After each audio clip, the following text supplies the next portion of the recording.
Muy buenas tardes a todos. Bienvenidos. Es para mí un placer estar con ustedes hoy aquí. Quiero pues agradecerles a ustedes su tiempo, estar aquí sentados hoy. Agradecer especialmente al doctor Julio César García el enorme privilegio de poder estar con ustedes aquí hoy. Él sabe muy bien que para mí es un motivo de inmensa alegría poder compartir hoy. Es mi primera vez en este curso, le agradezco muchísimo. Vamos a hablar acerca de situaciones especiales en reemplazo primario de cadera.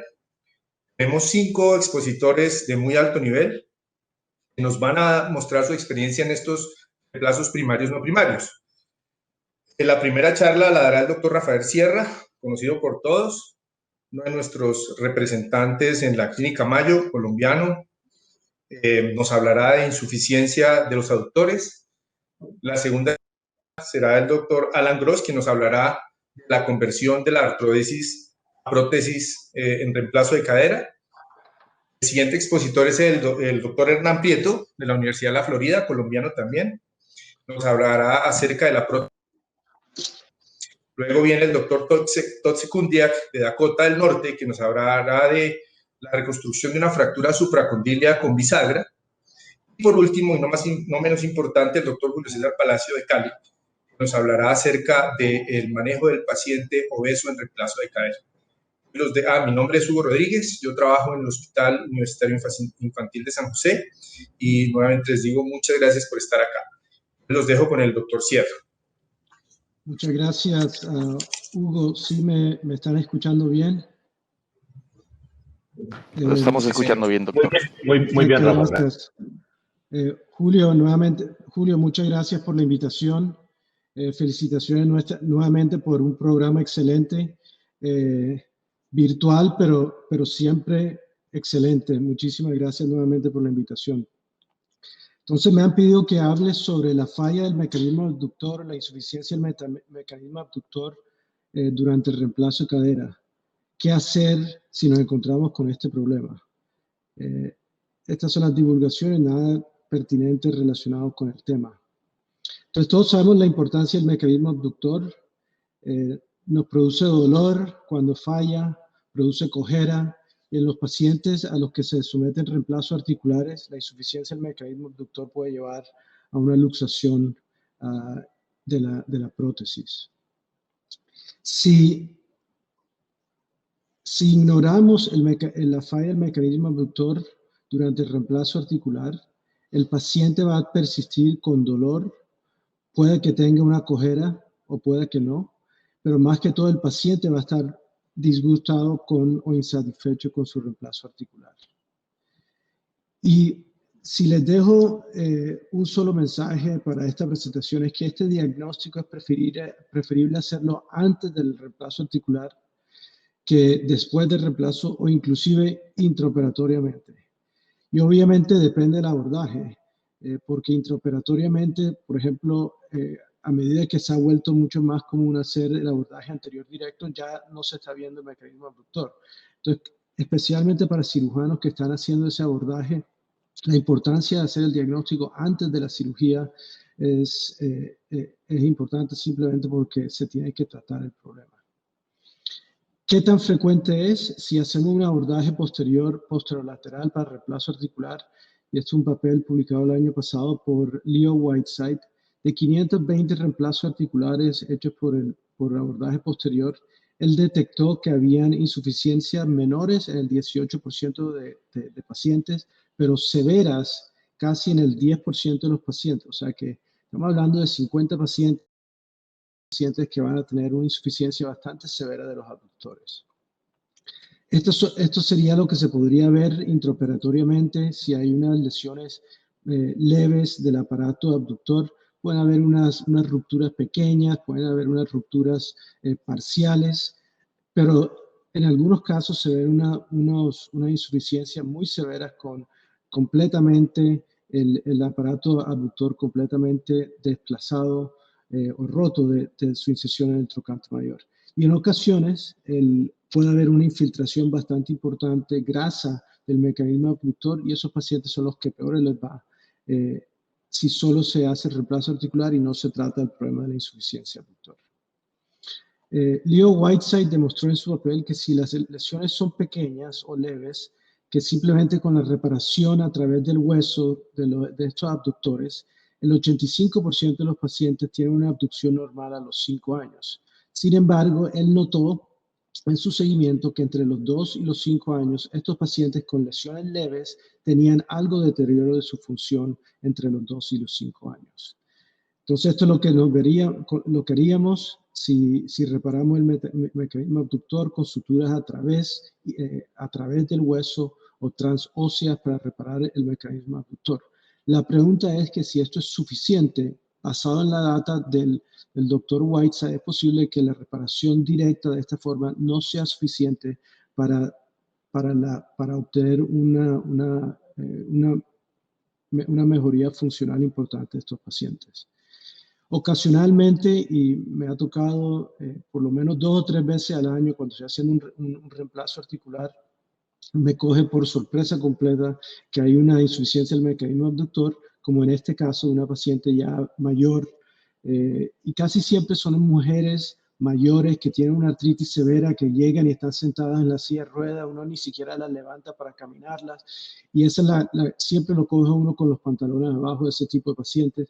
Entonces, ocasionalmente prefiero hacer un abordaje anterolateral, esencialmente utilizar la ruptura que existe ya y después en el momento de la reparación del mecanismo abductor, entonces hay que repararlo y además aumentar esa reparación en el momento de cerrar después del reemplazo articular.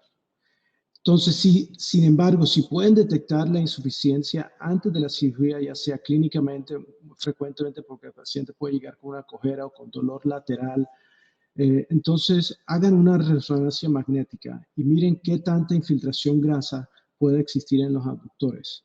Entonces les muestro aquí tres cortes de 3 pacientes diferentes, los cuales en el lado izquierdo, la A son abductores normales, mientras que la C ya hay algo de infiltración grasa. O sea que si comparan la grasa del paciente alrededor del cuerpo, ya se dan cuenta que hay algo de infiltración grasa dentro del músculo, tanto del glúteo medio, tanto del glúteo menor. Esta paciente precisamente tenía eso, nos encontramos con este problema intraoperatorio y lo que hemos hecho, además del reemplazo articular, es hacerle una reparación del aparato abductor con halo injerto de Aquiles como aumentación de la reparación y después un cierre normal. Ocasionalmente, especialmente si el paciente tiene algún otro factor de riesgo, tengan otras prótesis disponibles. En este caso, porque el paciente tenía una columna muy mala, pensé que era mejor, además de hacerle la reparación del mecanismo abductor, hacer una copa de doble movilidad para disminuir el riesgo de luxación. Y además, nuevamente, hoy en día la reparación sola transósea no la acepto, sino que también normalmente aumento la reparación por algún tipo de injerto, ya sea de tendón de Aquiles, o se puede hacer esta dermal matrix también, que ha reportado Cecilia Pascual en uno de sus papeles. Y esto es precisamente un estudio que mostró que la aumentación con este tipo de graft jacket puede llevar a resultados mejores que solo la sutura transósea del músculo y del tendón.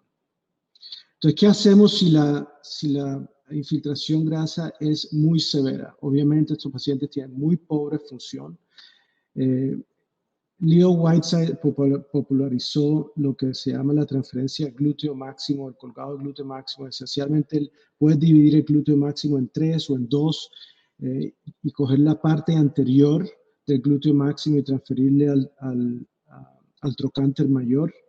Esta es la cirugía esquemáticamente. Esta la he utilizado yo un par de veces en pacientes de cirugía primaria. Esta es una paciente que tenía una fractura y tenía una pequeña área de osteonecrosis con mucho dolor. Tenía claramente, clínicamente, tenía una insuficiencia de abductores. Le hicimos la resonancia y nuevamente tenía una infiltración grasa bastante importante. Estas son las fotos intraoperatorias, completamente roto el mecanismo abductor. Y aquí está la transferencia de la parte anterior del glúteo máximo. Es el triángulo que se forma de la parte anterior transferida al trocánter mayor. Y después el cierre con el tensor de la fascia Esto ya este es lo que queda pues, después del cierre con la parte anterior del tensor de la fascia lata y la parte posterior del glúteo máximo, y vemos en el centro la parte que se ha transferido al trocante mayor.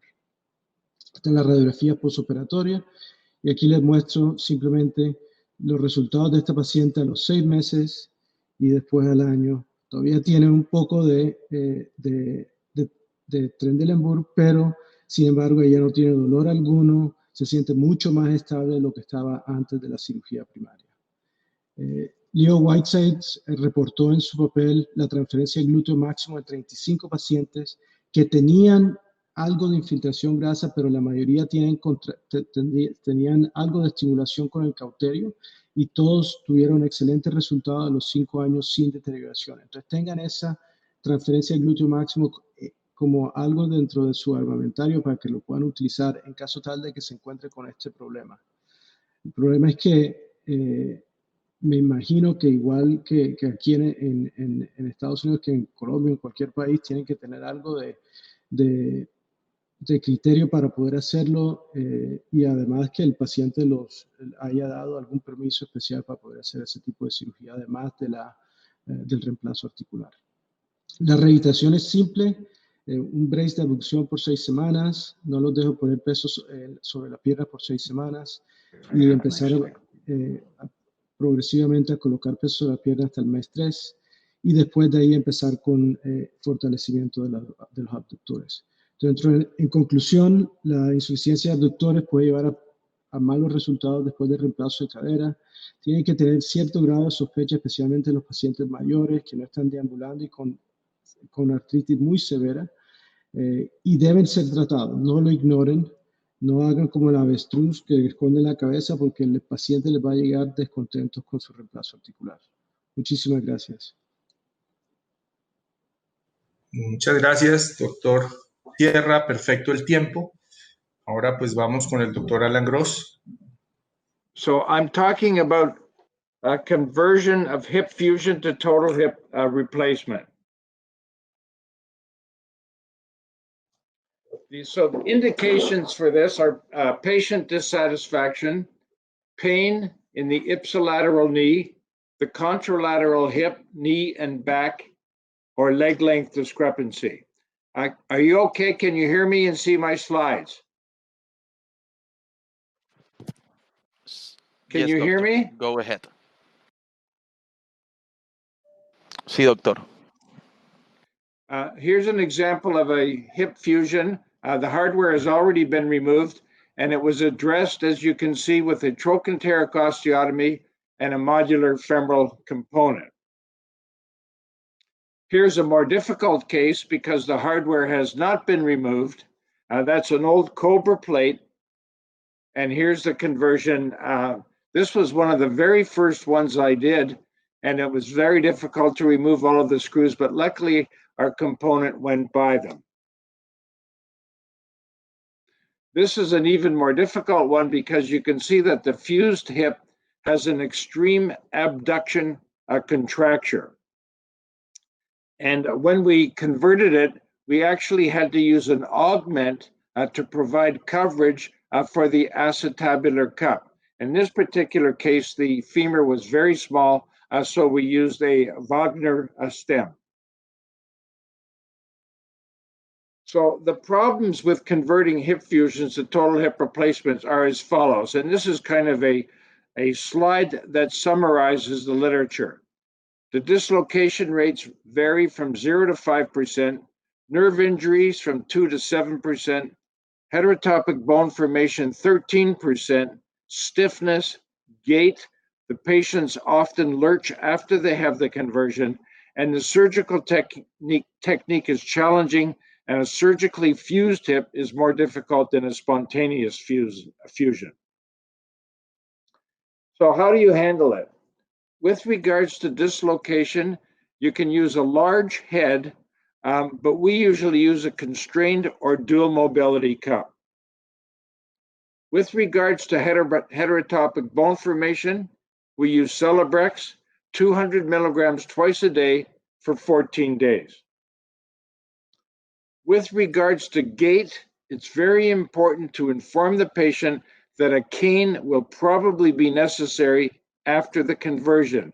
A lot of these patients are not using canes before the total hip replacement, but after the hip replacement, it's about an 80% chance that they're going to have to use a cane. And that has to be told to them up front. With regards to leg length discrepancy, if the hip was fused before growth was complete, then 2 to 3 centimeters of maximum lengthening. If after growth was complete, you can lengthen up to 4 centimeters. The nerve should be identified. The tension in the nerve has to be checked, and it has to be checked in both flexion and extension. And if necessary, we do a wake-up test. Our surgical technique is as follows. We do a trochanteric osteotomy. We identify and protect the sciatic nerve. We use an outrigger in the iliac crest for offset and leg length, or we use IntelliJoint navigation. We feel the lesser trochanter to make a pre-templated neck cut. We start reaming the acetabulum at the correct level, and we confirm that by X-ray if necessary. We use uncemented components, and we use a large head, a constrained cup, or a dual mobility cup. So this is a respective review of a prospective database. 28 patients who had undergone conversion of unilateral hip fusion to total hip replacement between 1996 and 2016. The mean age, as you can see, is quite young, only 52.4. More females than males. The mean duration of arthrodesis was 35 years. The mean number of previous operations, 1.7. And there's a list of the original diagnosis that led to the arthrodesis. So here's our functional results at a mean follow-up of 7 years. The HHS score improved from a mean of 27.0 to 64.3 post-op, and you can see the range. There was no significant correlation between the duration of arthrodesis and the hip score. Before conversion, 30% were using a cane. After conversion, 80% were using a cane. Our complications are as follows. Heterotopic bone in 12, but only in 1 did we have to reoperate. We had 2 perineal nerve injuries, both recovered, 1 dislocation. We had 1 GT non-union, 1 infection, and 1 DVT.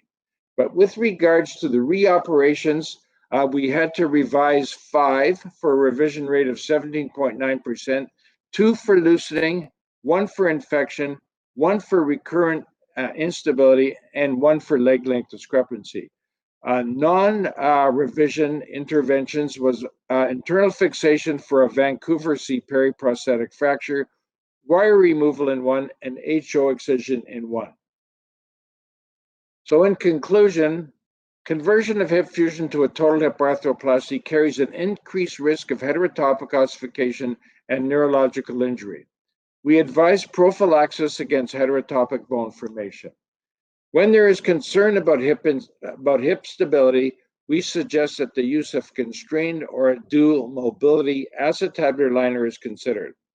Despite the potential for complications, this procedure has a high success rate and was effective in restoring hip function regardless of the duration of arthrodesis. And I would like to thank Sebastian Leon from Chile, who put together this data. Thank you very much. Muchas gracias, doctor Gross. El tiempo también estuvo perfecto. Vamos ahora con la charla del doctor Prieto. Bueno, muy buenas tardes. Quiero agradecer especialmente a Julio García por haberme invitado a este importante evento. Julio, muchas gracias. Para mí es un honor estar aquí con ustedes y el día de hoy voy a hablar sobre el reemplazo articular ambulatorio. No tengo pues conflictos de interés relacionados con esta charla. Y bueno, hace 50 años, cuando en los albores de la cirugía de artroplasia en los Estados Unidos, cuando el doctor N, quien hizo su primer reemplazo de cadera, y habían limitaciones desde el punto de vista de implantes, etcétera, pues era difícil, y la estancia hospitalaria en esa época era alrededor de 3 a 4 semanas, pues era difícil imaginarse que en algún momento, 50 años después, se podrían hacer cirugías de reemplazo articular y el paciente podría irse a la casa en el mismo día. Y es que pues la situación ha progresado y ha habido evoluciones no solamente en cuanto a técnicas mínimamente invasivas, también en paralelo ha habido una evolución en los implantes que han permitido que esto suceda. Pero bueno, no solamente los implantes artificiales han mejorado con el tiempo, también algunas caderas como las de Shakira creo que están mejor que antes. Y el problema es que en la siguiente década se prevé un aumento significativo, particularmente aquí en los Estados Unidos se dice que hasta va a haber un crecimiento del 200% en los reemplazos primarios de cadera y de rodilla, y obviamente ese incremento no va en paralelo con el incremento del número de camas o del sistema hospitalario. Y obviamente pues los costos, ¿no? Estos son datos de las proyecciones y ustedes ven en la gráfica de arriba cómo ese aumento se prevé que va a pasar a expensas de la cirugía ambulatoria, que va a ocupar casi el 50% de los reemplazos aquí. Y parte de esto obedece a los nuevos modelos de pago, las políticas que el Medicare ha instaurado, básicamente buscando valorizar el servicio en salud, en donde se busca es mejorar la calidad en salud y tratar de disminuir los costos.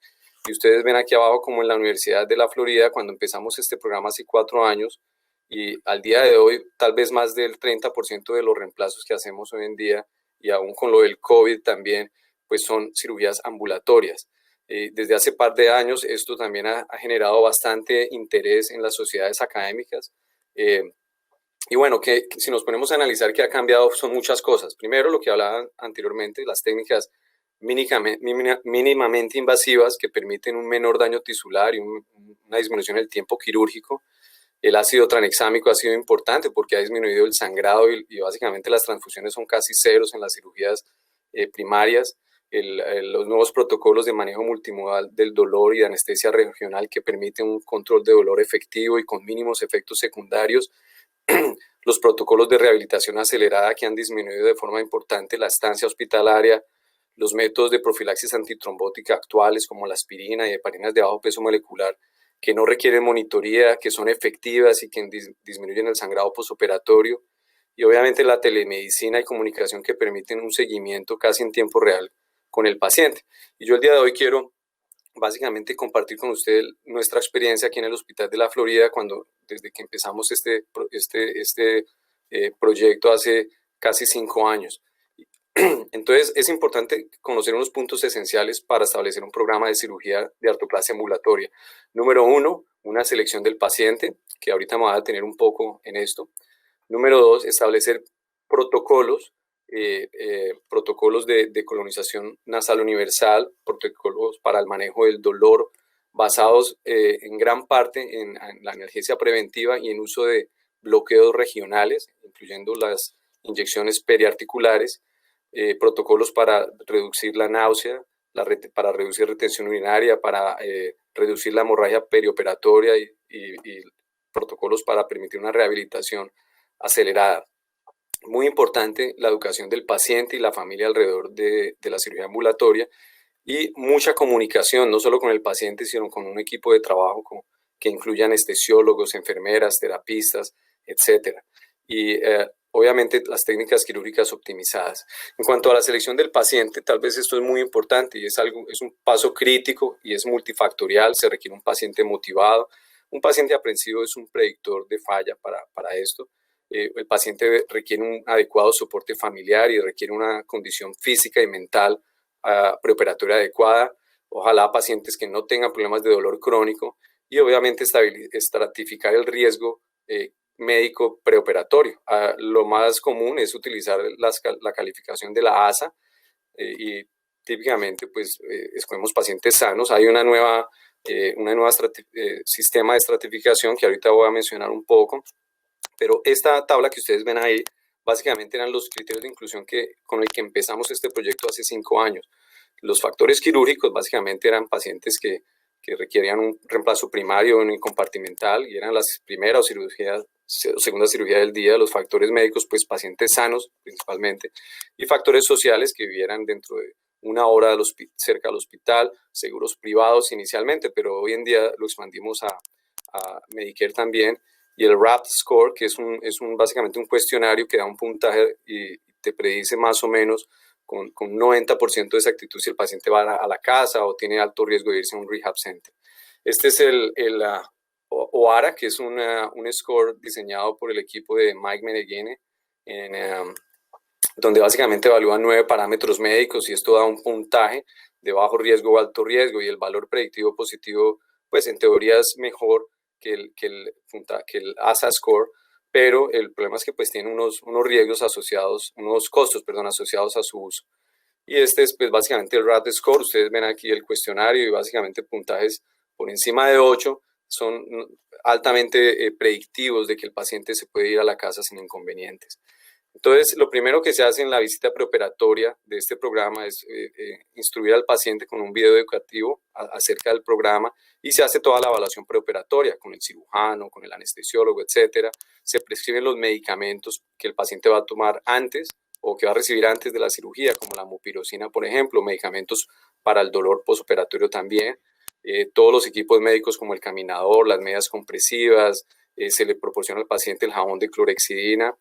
Se toman los laboratorios, no hacemos pruebas sanguíneas porque la rata de transfusión realmente es 0 en este momento, y para este subgrupo específico de pacientes, y se hacen entonces pues todas las instrucciones. En el periodo perioperatorio, yo voy a desglosar esta gráfica un poco, pero básicamente lo dimos en 3 grupos, que es 3 estadios, pero el primer estadio es lo que pasa en el cuarto de bloqueo, en la parte prequirúrgica, y en el quirófano también. Entonces, en la parte prequirúrgica se dan todos los medicamentos para prevenir náusea, dolor, etcétera, y se colocan los bloqueos regionales.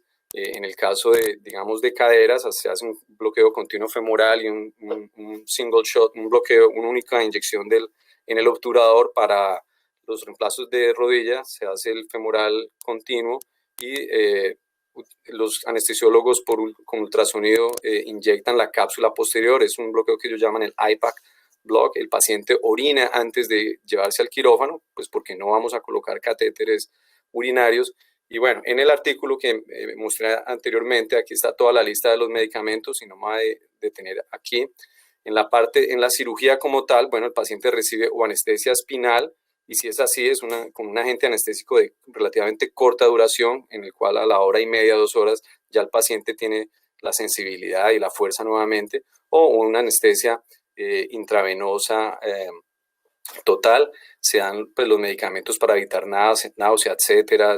Pues se hace la cirugía de forma convencional, y en la parte de recuperación, en las primeras 2 horas, pues además de obtener las radiografías, de que el paciente se orine o se le hace un scan de la vejiga, etcétera, el paciente va a estar atendido por un terapista físico que ustedes ven aquí, lo instruye en cómo usar el caminador, cómo caminar, cómo hacer escalones. Ustedes ven aquí que el paciente tiene esta bolsita, ahí es donde están los medicamentos, porque el paciente se va a ir a la casa con ese catéter con infusión continua por los primeros 2 días.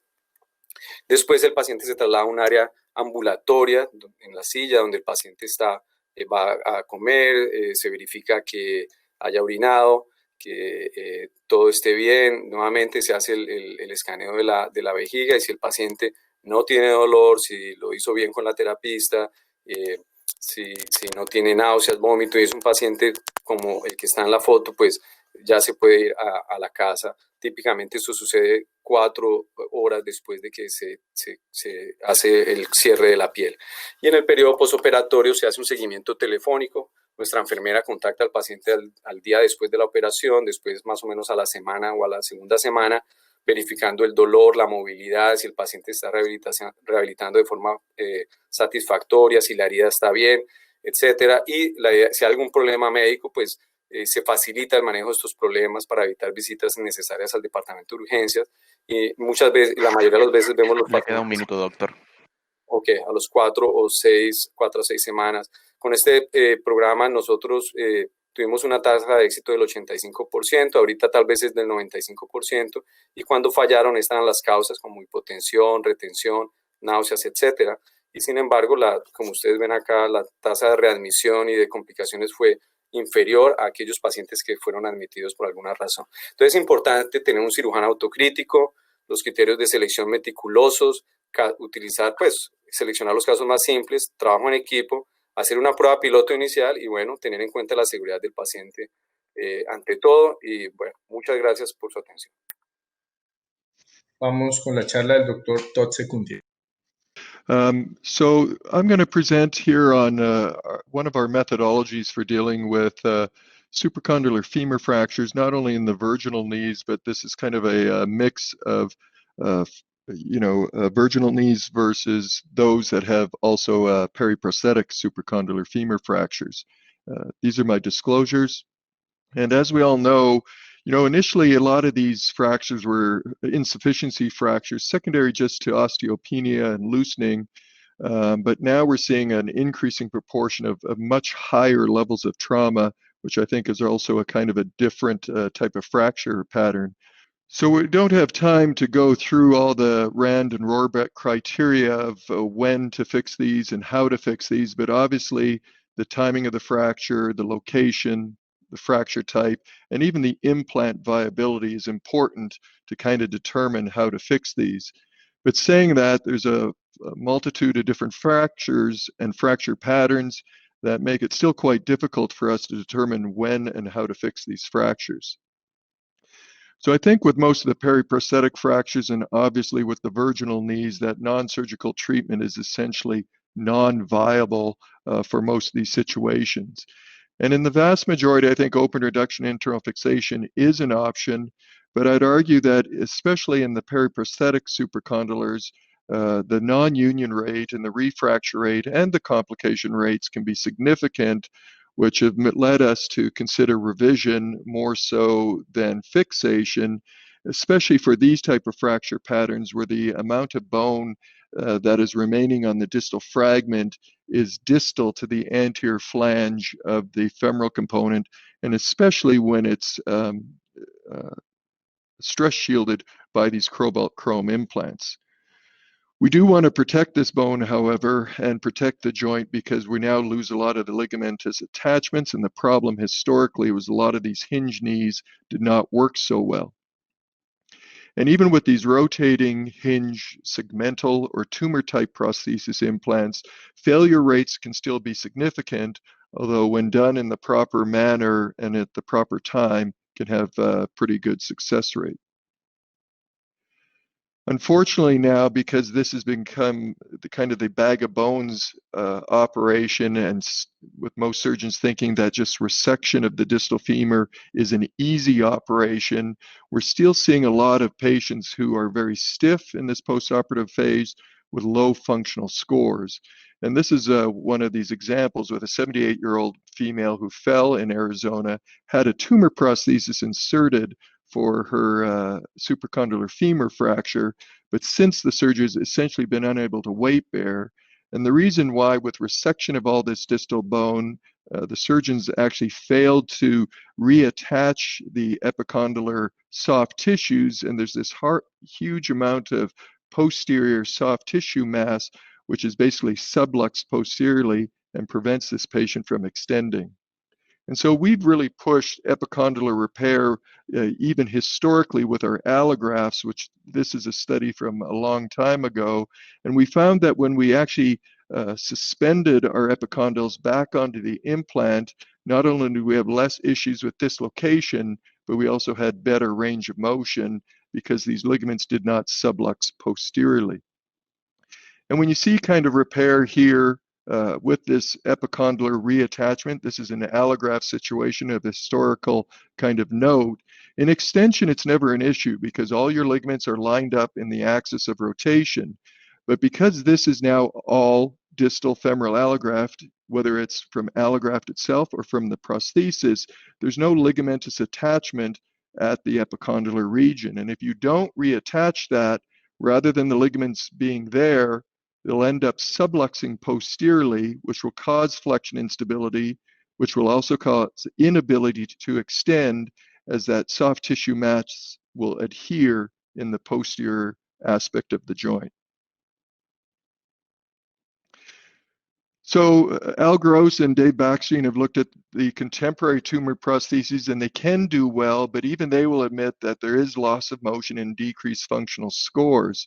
And so we do like to use a good hinge knee arthroplasty in these situations that are friendly to the patella and that also have normal kinematics, because in so doing, we can expect a more normal type of functional knee. In addition to that, the RHK implant is very amenable to trabecular metal cones and reconstituting this distal femoral bone loss by screwing back on the epicondyles onto the distal femur. So if we have issues with distal bone loss or fragmentation during our operative intervention, we'll prophylactically cable the remaining host bone. We'll then engage the TM cone into the remaining host bone and then reattach the epicondyles back on to give us kind of that belt and suspenders to maintain flexion stability. So this is an example of one of these cases, a 48-year-old with renal failure who had acute pain for 6 weeks with a fall. Patient was not treated for 6 weeks and obviously had this supracondylar femur fracture. And because of the poor bone stock and because of now the issues of healing and potential healing in a displaced manner, our trauma surgeons elected us to revise it. And we've revised it in that manner with a supported implant, again with hybrid fixation with the trabecular metal cone, and although we cannot see it here, having the condylar region reattached to the trabecular metal so that it does not displace into that posterior aspect of the joint. Another case here, 75-year-old, again with a supracondylar femur fracture, treated in the same manner, prophylactically cabled to prevent further fracture propagation. The TM cone then intussuscepted into the remaining host bone, and then the epicondyles protected with a screw into the trabecular metal. And in so doing, we can get good stability and allow for the patient to immediately weight bear, as you see with this patient here, 2 weeks post-op, being able to mobilize.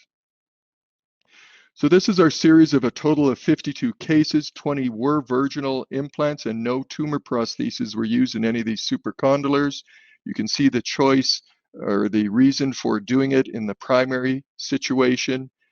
And again, for the revision situation, the reason for using it is if the fracture patterns extended distal to the anterior flange of the femoral component. So this is again a very similar type of pattern with extension past that anterior flange, treated as we discussed before, prophylactically cabled, TM into the remaining host bone, and then the epicondyles reattached back onto the trabecular metal to give us support for flexion and to prevent subluxation of that soft tissue or displacement of that soft tissue into the posterior aspect of the knee.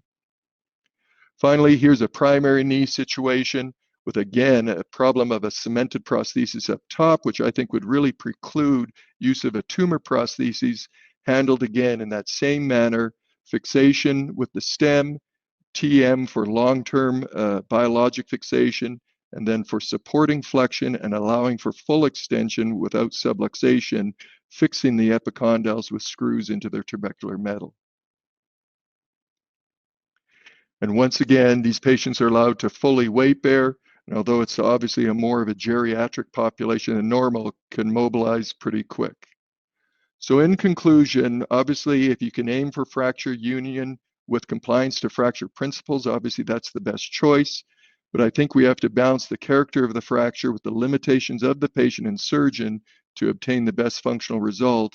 And sometime going to this hybrid fixation with a hinge and trabecular metal can be the best option. Thank you very much. Muchas gracias, doctor Secundia, que en el tiempo también.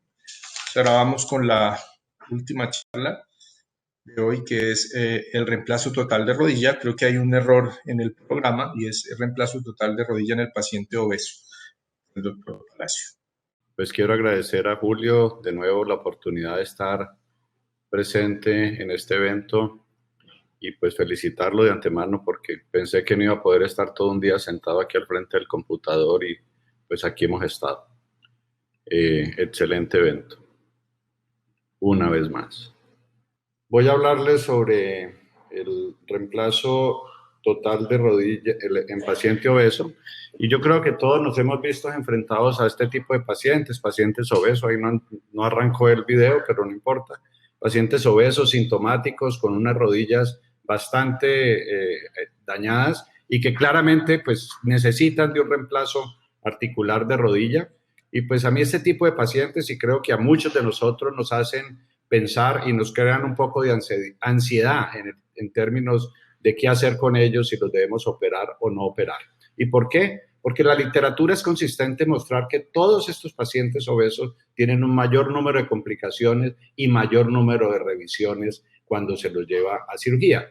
Y tenemos este tipo de complicaciones. Es mucho más frecuente encontrar infección, problemas de las heridas quirúrgicas, y todos estos son pacientes nuestros. Y también otra cosa que se encuentra bastante en ellos, y vamos a mostrar una serie de casos nuestros en los cuales la única alteración o como se haya encontrado una causa para la falla del componente tibial fue índices de masa corporal aumentados. Una paciente de 86 años con un índice de masa corporal de 38, en la cual presenta un colapso y una falla del implante por colapso del platillo tibial. La razón de esa placa es porque en el momento de la revisión hubo una fractura de todo el cóndilo medial, entonces decidí primero tratar la fractura, poner un espaciador para después hacer la parte, no era que hubiese algún otro tipo de situación. Otro paciente, 73 años, un índice de masa corporal de 39, la misma, una falla del componente tibial por un colapso del platillo. Otra paciente, 79 años, un índice de masa corporal menor de 33.9, pero también una falla clara del componente sin ningún signo de infección, solamente la única aspecto que se encontró como explicación fue un índice de masa corporal aumentado. Y aquí podría seguir mostrando algunos otros casos, estos son otros casos, y en los cuales claramente el índice de masa corporal tiene un efecto en la falla del componente tibial. En el año 2015 sale este estudio publicado en el Journal de Artroplastia, en la cual se ve claramente que aquellos pacientes con un índice de masa corporal por encima de 35 kilogramos por metro cuadrado, un IMC de 35, tienen una falla mucho mayor. Qué bueno no haber tenido que pasar por todas esas experiencias o haber sido el primero que pudimos mostrar ese tipo de fallas y haberlo publicado con anterioridad. Y recomiendan una fijación mayor en este tipo de pacientes, como ya lo veremos. Por tanto, cuando nosotros estamos enfrentados a ese paciente obeso con índices de masa corporal elevado, tenemos un problema y tenemos que mirarlos con mucha seriedad. Y es importante saber si el nivel de índice de masa corporal tiene una asociación con las complicaciones, es decir, si empieza desde unos índices de masa corporal bajos o solamente en los índices de masa corporal altos. Y la literatura es clara en mostrarnos que independiente en índices de masa, desde que ya haya sobrepeso, ya haya obesidad, comienzan a ver, y este artículo que es muy interesante nos muestra que a causas de revisión con significancia estadística tienen, independiente del grado de obesidad, comienza a aumentar progresivamente. Y si lo miramos desde el punto de revisiones sépticas, lo mismo. Desde que empiece a haber obesidad, el riesgo de revisión va a ser muchísimo mayor y va a ser mayor en la medida en que la obesidad sea mayor. El consenso de Filadelfia del año 2018 nos muestra que también que los riesgos van aumentando en la medida en que el índice de masa corporal va aumentando y poniendo como un límite mucho más peligroso el índice de masa corporal mayor de 40. Nosotros quisimos ver qué pasaba con nuestra población. Hicimos este estudio que fue publicado el año pasado, en los cuales quisimos ver cuáles eran las complicaciones tempranas en nuestros pacientes obesos y no obesos, y encontramos sin significancia estadística, pero con una clara tendencia a mayores complicaciones desde el punto de vista de infección o lesiones de la herida quirúrgica en aquellos pacientes obesos. Entonces, por tanto, estos pacientes, por lo menos a mí, me hacen parar y decir, miremoslos con cuidado. Y la primera cosa, ¿los debemos operar o no? Con todo eso que vimos anteriormente, pero el otro lado existe. También está claramente la literatura que nos muestra que estos pacientes mejoran no solamente en sus aspectos funcionales, sino también en los aspectos de calidad de vida y en muchos aspectos. En tanto, no debemos negarles la oportunidad como tal, y vamos a tener muchísimas preguntas que nos salen de cómo debemos manejar este tipo de pacientes para poderlo llevar de la mejor forma a una cirugía y el tener el mejor resultado. Y todas estas preguntas las debemos de conseguir, convertir en acciones que nos permiten hacer que este paciente lo manejemos bien y obtengamos muy buenos resultados. La primera cosa es cómo debemos es decir, el consenso nos habla de pacientes con contraindicaciones absolutas, pero también relativas. Y dentro de las relativas son todas aquellas que nos puedan aumentar el riesgo de infección. Y dentro de los factores del huésped que pueden aumentar está el índice de masa corporal aumentado fuerte. Pero yo me hago una pregunta y es, ¿cuáles son los pacientes que no debemos de operar? Y claramente también el consenso nos los define que debemos tener mucho cuidado con pacientes con un índice de masa corporal por encima de 40, y este artículo también nos dice claramente que el punto de corte debería de ser índice de masa mayor o igual a 40. Entonces, por tanto, pues debemos de saber que esos pacientes, por lo menos con índices de masa corporal mayores de 40, debemos mirarlos de una forma mucho más precisa y definir si es un candidato y podemos hacer que haya un control de peso. Entonces, esos pacientes debemos intentar en todos hacer un control de peso. Se habla mucho de la cirugía bariátrica y está claramente demostrado que la cirugía bariátrica per se no disminuye el riesgo de infección. Lo que disminuye, o el riesgo de complicaciones, lo que disminuye el riesgo es la disminución del peso. Y se cuestiona mucho si estos pacientes muy obesos deben de ser sometidos a cirugías bariátricas preoperatoriamente, porque pueden aún aumentar mayor el riesgo de complicaciones a pesar de la cirugía. Entonces, este es un tema que todavía no tiene una definición y que creo que habrá que saber mucho más hacia el futuro, pero en este momento lo que nos puede quedar claro es que la cirugía bariátrica per se no es uno. Pero hay un artículo que muestra la importancia de la cirugía bariátrica dentro del punto de vista costo efectivo, pero por la disminución del riesgo de complicaciones. Y es el único estudio que nos muestra algo en favor de la cirugía bariátrica en este tipo de pacientes. El otro es el estado nutricional. Tenemos que saber que todo paciente gordo no significa bien nutrido, y a todos estos pacientes tenemos que hacerle un control de la albúmina, los linfocitos y la transferina, y ahí están claramente los valores que debemos de hacer. Y si alguno de estos valores está alterado, pues nosotros tenemos que mejorar el estado nutricional del paciente, porque esto es más peligroso aún que el sobrepeso por sí mismo. Entonces, también estos valores deben de ser controlados en los pacientes que han sido sometidos a cirugía bariátrica, si por algún motivo fueron sometidos previamente a esta cirugía para la disminución del peso. Entonces, si nosotros tenemos una buena evaluación del estado nutricional, un muy buen control del peso, pues vamos a prevenir las complicaciones de la herida quirúrgica y la infección sin ningún lugar. En cuanto al abordaje, lo que nosotros debemos de saber en estos pacientes es que el abordaje debe ser un abordaje preciso, en el cual no deben de haber subabordajes entre la piel y el retináculo, sino un abordaje único para tratar de hacer la menos cantidad de necrosis del tejido, y si lo hacemos con bisturí frío, mucho mejor para evitar la necrosis grasa que se puede producir en ellos. La prevención de la falla del componente tibial, yo creo, y es mi recomendación, y para nosotros es una regla hoy, que pacientes con índices de masa corporal por encima de 35, los ponemos un vástago en la tibia, así el resto del implante sea absolutamente primario, como debe de ser, pero le ponemos un vástago para disminuir el riesgo de colapso del platillo tibial y evitar esta complicación clara en estos tipos de pacientes. El cierre de la herida, pues tratar de no dejar áreas de colección en las cuales se pueden formar seromas, y esto favorece la propagación de una infección. Y hoy en día el uso del VAC, aunque no está claramente definido si sirve o no, creo que es una herramienta que debemos tener, sobre todo los VAC ambulatorios, por lo menos en los primeros 7 días, para disminuir los seromas en estos tipos de pacientes, y es algo que nosotros en nuestra práctica estamos también abordando como una rutina en los pacientes bastante obesos. En conclusión, yo creo que los pacientes obesos necesitan la cirugía, debemos claramente individualizarlos. Si nosotros podemos hacer que disminuyan de peso previa a la cirugía, pues muchísimo mejor, pero en algunos casos vamos a tener que llevarlos aún con obesidad, con conciencia del paciente de que sepa que tiene muchos más riesgos, que él también tome sus propias decisiones y que no debemos nosotros negarle este tipo de cirugía. quiero hacer un reconocimiento a todo mi equipo, el cual tengo el honor de dirigir. Y pues en Cali, con mucho gusto, los estamos esperando en cualquier momento que quieran. Muchísimas gracias. Gracias, doctor Palacio. Entonces tenemos exactamente 10 minutos, nos hemos comprometido en tiempo, o sea, debemos terminar a las 10, en 10 minutos a las 5 de la tarde. Por lo tanto, nos vamos a hacer un par de preguntas, yo creo que para cada uno de los expositores, buscando que todos puedan participar, y pues vamos a recoger algunas preguntas de las que hace el público.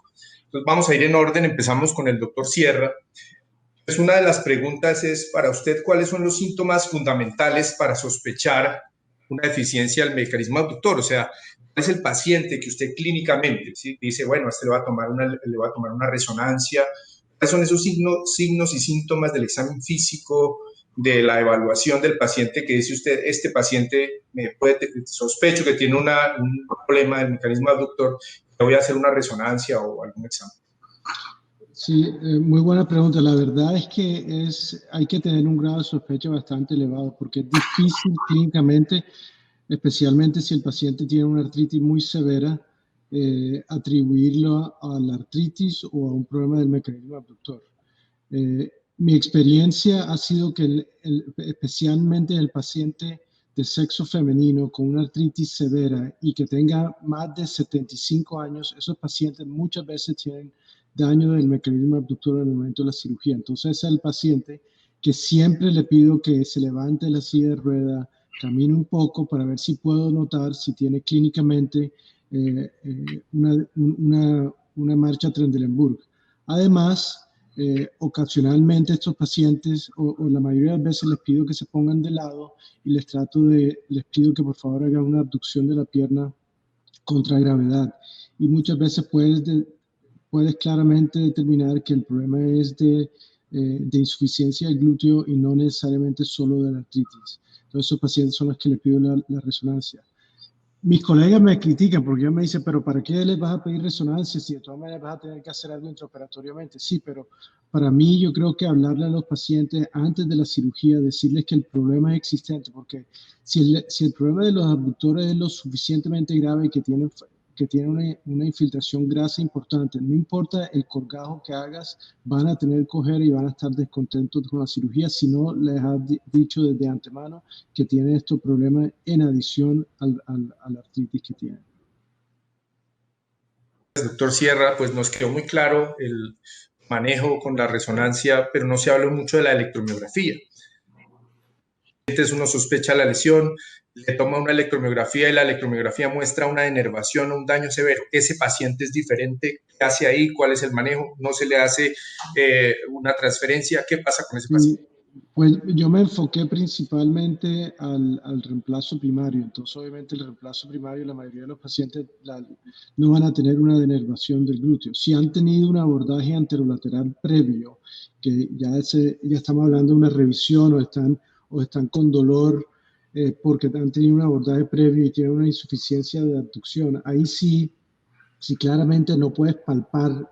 Y muchas veces simplemente puedes palpar que hay algo de contracción del glúteo, pero si no puedes palpar una contracción del glúteo y claramente tiene un Trendelenburg muy profundo, una electromiografía te puede ayudar. Y en ese caso, entonces, obviamente, la única alternativa que tiene es transferir el glúteo mayor, o sea, el glúteo máximo, el colgado del glúteo máximo. Hay otras alternativas también. Existe también puede hacer una transferencia del vasto lateral, que también lo ha hablado Martin Beck y Reinhold Ganz. Ese un poco, para mí es una cirugía mucho más agresiva, pero tiene el beneficio de que se mantiene la inervación del glúteo, del vasto lateral, que se transfiere proximalmente. Y el problema ahí es que se tiene que atar entonces a la cresta ilíaca y no al glúteo medio, porque si lo atas al glúteo medio, obviamente si el glúteo medio no tiene contracción, entonces no te va a funcionar. Entonces tienes que hacer una transferencia súper proximada a la cresta ilíaca, casi para poder mantener algo de actividad o de abducción. Pues para mí la transferencia del colgajo del glúteo máximo es mi preferencia en pacientes que tienen una insuficiencia muy severa del glúteo medio. Muchísimas gracias, doctor Sierra. Excelentes respuestas. Vamos a hablar ahora de la conversión de artrodesis con el doctor Gross. Entonces, el doctor Gross es una persona que tiene muchísima experiencia en el tema. Uno de los problemas que uno encuentra con el paciente que tiene que deshacerle una artrodesis es convencerlo de, mire, usted tiene un dolor en la columna, le voy a operar la cadera. ¿Cómo hago yo para explicarle a ese paciente cuál método utiliza usted para explicarle al paciente que ese problema que tiene en una rodilla se lo voy a mejorar con una cirugía de la cadera o ese problema que tiene en la columna, doctor Gross?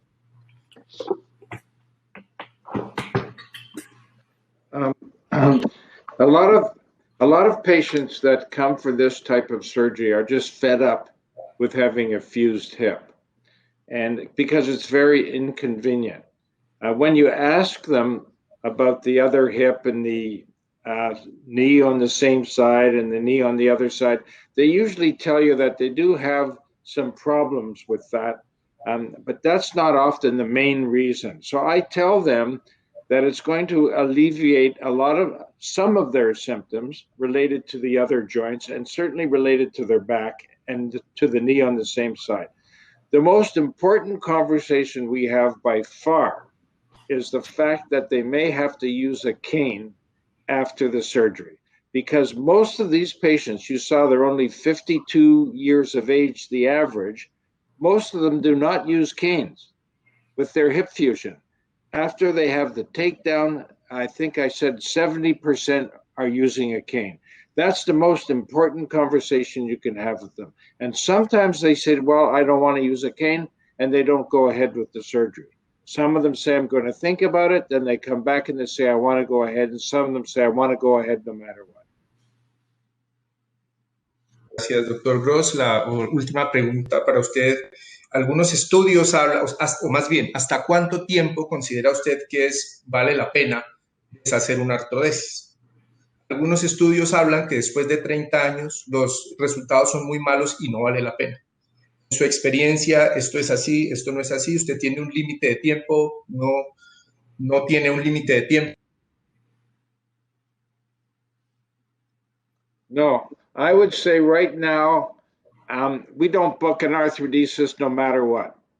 So we never do hip, at least in our hospital, and maybe in Canada, hip fusion is a very, very rare procedure to do.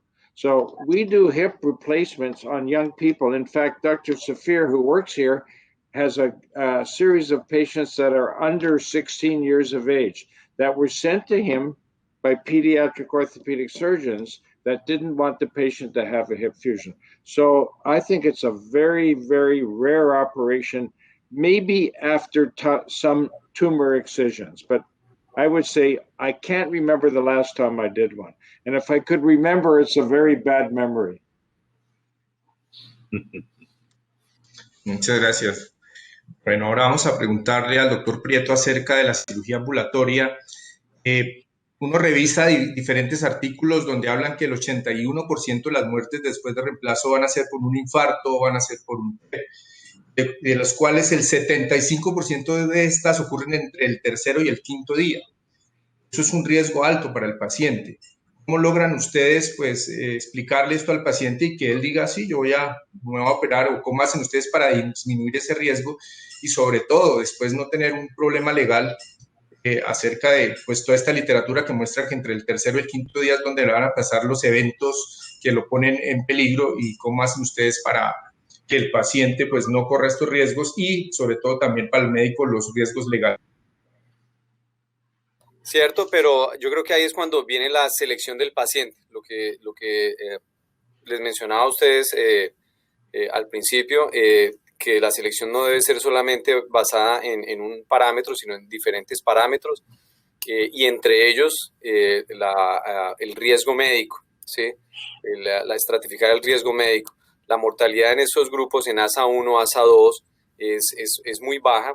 Y lo otro que de pronto pues no alcancé a mencionar es que obviamente cuando el paciente se va a la casa y tú a las 3, 4 de la tarde, esa misma noche también tenemos comunicación con el paciente pues para verificar que todo esté bien. Pero el paciente, antes de dársele salida, tiene que estar haberse chequeado todos los parámetros de estabilidad, de signos vitales estables, de manejo del dolor, etcétera. Pero para responderte la pregunta es sí, la selección del paciente. ¿Sí? Y la última pregunta, yo trabajo en un hospital universitario y muchos lo hacemos. Usted hablaba de tener el mismo equipo quirúrgico, la misma enfermera, la misma instrumentadora. ¿Es posible hacer esto en un hospital universitario donde están cambiando los residentes, el fellow cada 3 meses, cada tanto? ¿Es posible extrapolar eso y podemos realizarlo? ¿Cómo podemos hacer en nuestros hospitales? Hugo, pues de hecho, pues es posible porque nosotros también somos un hospital universitario acá, ¿sí?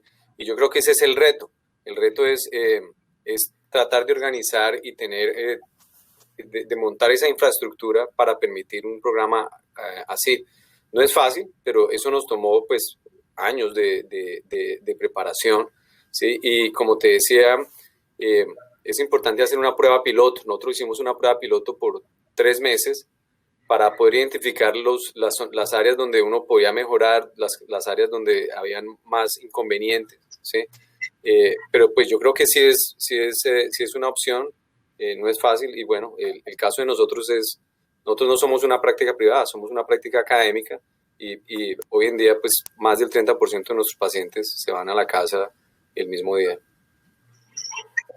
En aras del tiempo vamos a hacer una sola pregunta a los últimos 2 expositores. Entonces, esta es una pregunta del público, doctor Secundiar.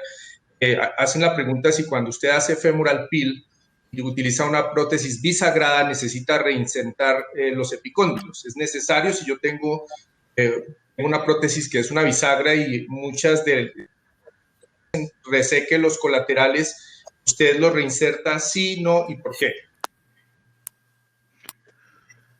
Yeah, so the whole point of what we talked about is to reattach whatever you can to prevent that posterior subluxation. I think it makes sense if you're going to do any of that to kind of have an internal splint, and the internal splint would be your hinge. So the cone itself, the trabecular metal cone allows you to screw into it, and that's why we choose that over kind of the tumor prosthesis, which doesn't give you that option.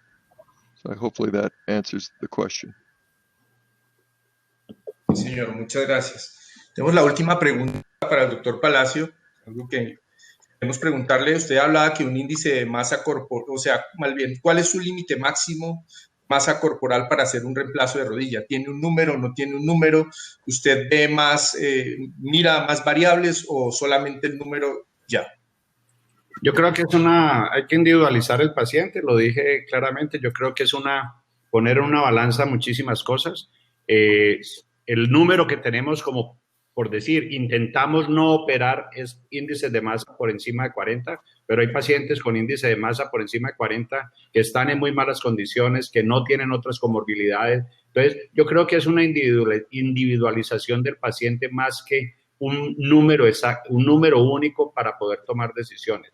Pero si uno puede lograr que el paciente baje de peso, por lo menos esos pacientes con índice de masa corporal por encima de 40, yo creo que es una buena práctica mientras que se pueda. Es decir, mientras que uno no esté siendo muy infame con el paciente por su mala calidad de vida. Doctor Palacio, muchas gracias. Entonces, con esto damos por terminada la sesión. Nos pasamos 3 minutos, pero creo que a todos es lógico que esto ocurriera teniendo pues tan buenos conferencistas. Muchas gracias a todos. Los esperamos el otro año por acá. Esperamos ya vernos en Medellín. Muy amables. Muchas gracias. Muchas gracias. Muchas gracias Hugo por una excelente moderación. A todos los profesores les agradezco mucho que hayan estado presentes primero, que estén con nosotros y que se hayan ceñido al tiempo establecido. Nos hubiera gustado mucho más tener más discusión, pero ya por las razones conocidas no se pudo.